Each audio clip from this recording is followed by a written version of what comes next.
Fijn dat je allemaal verkiest naar het knipuisje van Vrijske. En ja, sommigen die geven je er volledig vertrouwen.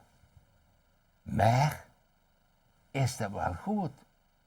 Kun je dat wel altijd riskeren? Van de vreemde moet je het hebben. Wat ik nou huurde, dat is om te kaken. Je ging met de fiets een vroom pelgrimstocht maken. Hij was van huis uit erg jaloers, maar goed katholiek. En liet voor de vrouw een kuisheidsgordel maken voor 500 piek. Ik gaf de sleutel aan Jefke, zijn beste kameraad, met heel veel vertrouwen en gaf ook nog een goede raad. Als ik over 2 jaar niet terug ben, maak je dat ding wel los.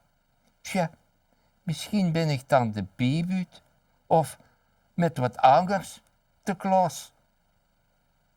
Maar die goeie tjeu wordt nog geen halve dag aan het rijden. Of er gebeurt je wat ik niet goed kan lezen. Nee, chef haalde hem toen al in. Met zijn snelle sportwagen stopt je vlak voor tjeu en begon tegen hem te klagen. Kroeperig zag hij, tjeukje, jong, ik ben echt niet kwaad.